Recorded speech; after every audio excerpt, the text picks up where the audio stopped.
नमस्कार साथियों, स्वागत है आप सभी का आपके अपने परिवार एक मिनट क्लासेस पर। प्यारे साथियों, फाइनली आरआरबी ग्रुप डी यानी कि लेवल 1 का आपका ऑफिशियल नोटिफिकेशन जारी हो चुका है। देख सकते हैं, government of India, ministry of railways, railway requirement board, detail centralise employment notification CN number आपका 8/2024 ये आपका रिलीज हो चुका है। तो प्यारे साथियों, आज के इस वीडियो में हम लोग देखने वाले हैं कि आपका जो सिलेबस है, सिलेबस में क्या क्या परिवर्तन हुआ है और आपका एज में आपको कितना रिलैक्सेशन दिया गया है और वैकेंसी में आपका इजाफा हुआ है कि नहीं हुआ है, या फिर आपका 32,000 प्लस जो समथिंग वैकेंसी था उतना ही रहा है। और सिलेबस पर भी हम लोग चर्चा करने वाले हैं साथियों कि सिलेबस में कुछ परिवर्तन हुआ है कि नहीं हुआ है, और आपका जो मैक्सिमम नंबर ऑफ वैकेंसी आपका कौन सा जोन में है, तो सारा कुछ हम लोग का इस वीडियो में देखने वाले हैं साथियों। तो साथियों, इस वीडियो में अंत तक बने रहिए, और यदि आप हमारे चैनल पर नए हैं तो चैनल को सब्सक्राइब जरूर करें, अपने दोस्तों के साथ शेयर भी कर दीजिए साथियों, ठीक है। तो आइए साथियों, पहले देख लेते हैं ये जो वैकेंसी आपका देख सकते हैं। ये सबसे पहले यहाँ पर आपका दिया गया है कि centralise employment notification CN number ये 8/2024 ये, और requirement of various post in level 1 आपका जो 7 पे मैट्रिक्स है उसके अनुसार यहाँ पर इम्पोर्टेंट डिटेल्स एंड टाइम यहाँ पर देख सकते हैं। डेट ऑफ इंडिकेटिव नोटिस ये कब, ये 28/12/2024 यानी कि 28 दिसंबर को जो है 2024 को आपका इंडिकेटिव यानी कि इन्फॉर्मेशन के तौर से ये को ऑफिशियल नोटिफिकेशन जारी कर दिया गया था, जो कि आपका 32,000 प्लस जो वैकेंसी वहाँ पर आपको दिखाया गया था। उसके बाद डेट ऑफ पब्लिकेशन यहाँ पर देख सकते हैं कि 22 जनवरी 2025, और opening date of time online registration application ये कब से शुरू हो जाएगा साथियों, ये आपका 23 तारीख से जो है आपका रजिस्ट्रेशन शुरू हो जाएगा। और आगे क्या है, closing date of time for online submission of applications ये कब आपका जो है एप्लीकेशन सबमिशन ये समाप्त हो जाएगा। तो आखिरी आपका 22 फरवरी 2025 को रात 12 बजे तक आपका जो है ये क्लोज होने का टाइम है। और उसके बाद अगला क्या है, date of application fee payment after closing date आपका 22 फरवरी 2025 को 25, हाँ उसके बाद आपका ये देख सकते हैं कितना है, 23 फरवरी 2025 तक को आपको जो है फ़ी पेमेंट आपको कर देना है। और उसके बाद यहाँ पर डिटेल में कुछ आपका फिल क्रिएट अकाउंट जो है ये आपका देख सकते हैं, ये 25 फरवरी 2025। तो इस प्रकार से जो है, चलिए साथियों आगे बढ़ते हैं, अगले देख लेते हैं साथियों। तो इस प्रकार से आप देख सकते हैं, इसमें साथियों ये खेला कर दिया है रेलवे में ITI और आपका जो 10th पास है उसमें हम लोग का 2 धड़े में बांट दिया है यहाँ पर आपको, ठीक है। और दोनों को लड़ाने के बाद यहाँ पर देख सकते हैं कि आपका मात्र कितना वैकेंसी आपको दिया गया है, मात्र ये 32,438 वैकेंसी आपको दिया गया है इस बार वैकेंसी में। और ये एज रिलैक्सेशन में तो आपको 3 साल का छूट देखने को मिला है, जो कि आपका कोविड-19 की वजह से। लेकिन ये वैकेंसी आपका काफ़ी कम वैकेंसी है, जो कि इतना 5 से 6 साल का गैप के अंदर ये मात्र 32,000 वैकेंसी है आपके लिए कुछ नहीं है साथियों, ठीक है। तो साथियों आगे चलते हैं, आगे पूरा डिटेल में देख लेते हैं हम लोग का क्या क्या है यहाँ पर साथियों, देख लेते हैं। यहाँ पर साथियों आपको एज के बारे में यहाँ पर डिटेल में दिया गया है, जैसे कि यहाँ पर देख सकते हैं कि OBC नॉन क्रीमिलियर के लिए आपका 3 साल का रिलैक्सेशन, ST/SC के लिए कितना है, ये आपका 5 साल का रिलैक्सेशन दिया गया है।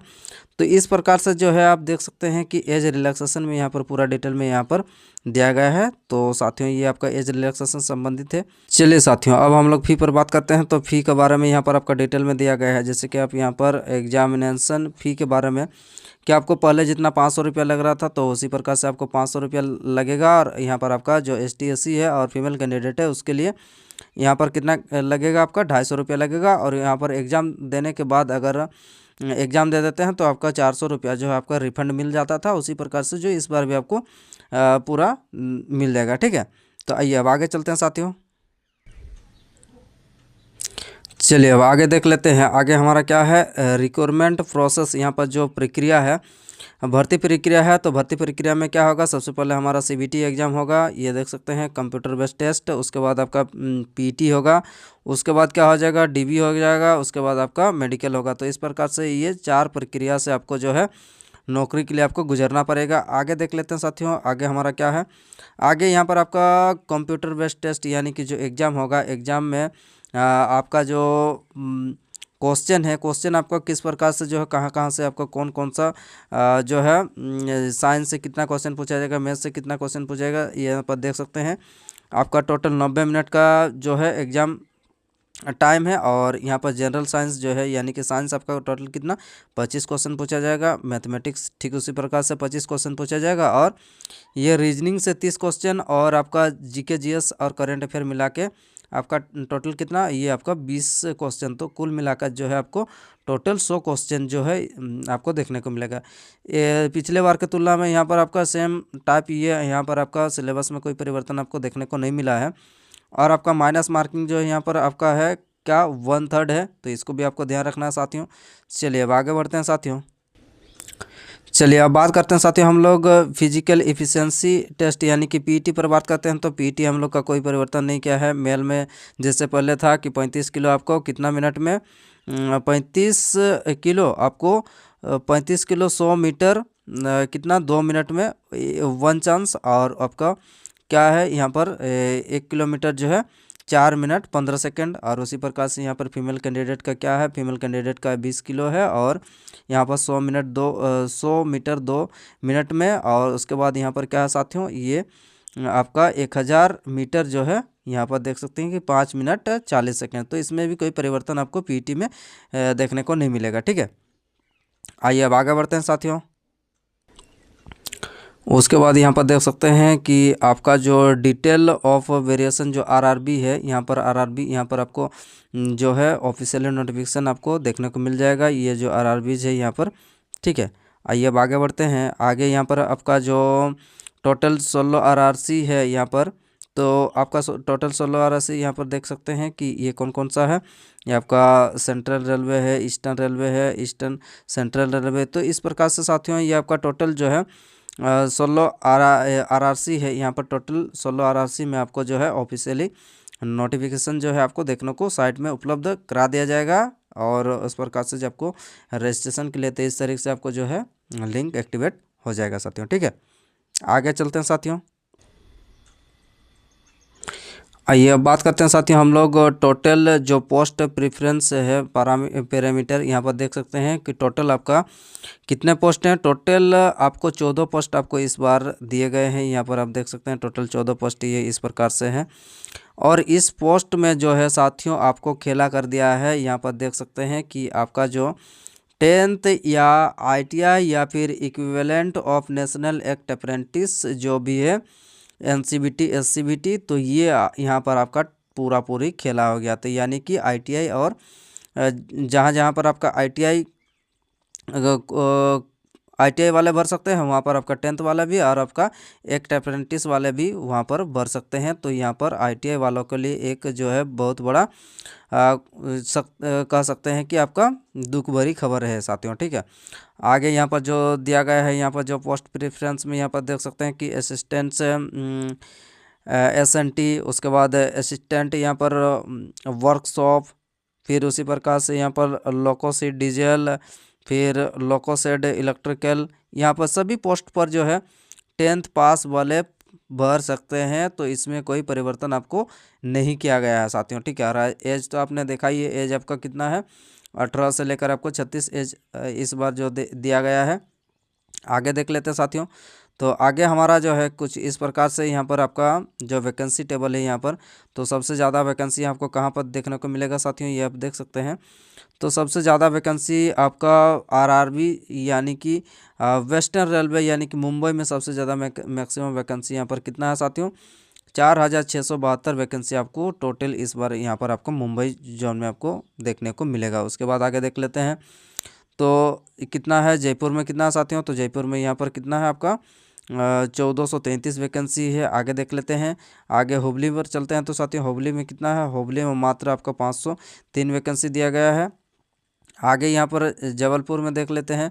तो जबलपुर में कितना है 1614 वैकेंसी आपको यहाँ पर देखने को मिलेगा।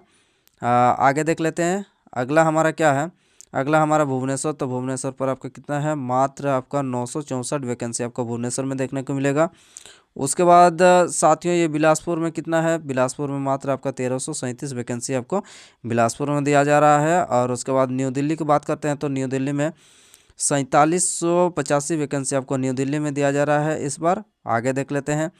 आगे हमारा है चेन्नई में कितना साथियों, तो चेन्नई में आपका 2694 वैकेंसी इस बार आपको देखने को मिलेगा लेवल 1 में। उसके बाद गोरखपुर की बात करते हैं तो गोरखपुर में कितना है, गोरखपुर में साथियों आपका 1370 वैकेंसी आपको गोरखपुर में इस बार देखने को मिलेगा। उसके बाद हमारा गुवाहाटी पर आते हैं तो गुवाहाटी पर कितना है आपका 2048 वैकेंसी गुवाहाटी पर आपको देखने को मिलेगा।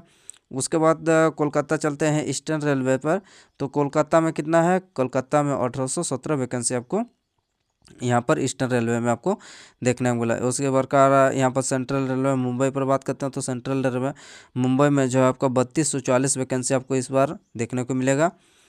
और उसके बाद क्या है हाजीपुर, तो हाजीपुर में कितना है साथियों, तो हाजीपुर में यहाँ पर 1251 वैकेंसी यहाँ पर हाजीपुर में देखने को मिलेगा। और उसके बाद प्रयागराज पर चलते हैं तो प्रयागराज में कितना साथियों, तो प्रयागराज में हमारा है 2020 वैकेंसी प्रयागराज में आपको देखने को मिलेगा। उसके बाद अगला है साउथ ईस्टर्न रेलवे कोलकाता पर बात चलते हैं तो साउथ ईस्टर्न कोलकाता पर 1044 वैकेंसी आपको साउथ ईस्टर्न रेलवे पर देखने को मिलेगा। सिकंदरा पर चलते हैं तो सिकंदरा पर आपका 1642 वैकेंसी आपको सिकंदरा में आपको देखने को मिलेगा। उसी प्रकार से जो है इस प्रकार से साथियों जो हमारा वैकेंसी टेबल है तो यहाँ पर देख लिया आपने, तो सारा कुछ जो है आपका रेलवे ने पूरा खेला कर दिया है। यहाँ पर 10th और ITI को भिड़ा कर एक मतलब बीच का रास्ता चुन लिया है और वो जो है आपका 32,000 प्लस जो वैकेंसी देकर ये सारा मामला को निपटा दिया गया है। तो साथियों जो भी आपको क्वेरी है कमेंट बॉक्स में बताइएगा कि ये जो वैकेंसी है यह कुछ सम्मानजनक वैकेंसी है क्या, तो सारा कुछ जो है आप आपको डिटेल में कमेंट बॉक्स में बता सकते हैं। ठीक है, तो चलिए फिर अगला हम लोग नेक्स्ट पूरा डिटेल देखेंगे कि अलग अलग कौन सा जोन में कितना वैकेंसी और कौन सा जोन में आपको डालने से कितना जो प्रॉफिट मिलेगा। और मेडिकल का जो हमारा मेडिकल स्टैंडर्ड है वो कौन सा मेडिकल स्टैंडर्ड आपको पहले प्रेफरेंस में देना चाहिए, तो सारा कुछ हम लोग का अगला जो भी हम लोग का वीडियो आएगा उसमें हम लोग डिटेल में एनालिसिस करने वाले साथियों। तो चलिए फिर अगला हम लोग नेक्स्ट टॉपिक मिलते हैं साथियों, धन्यवाद।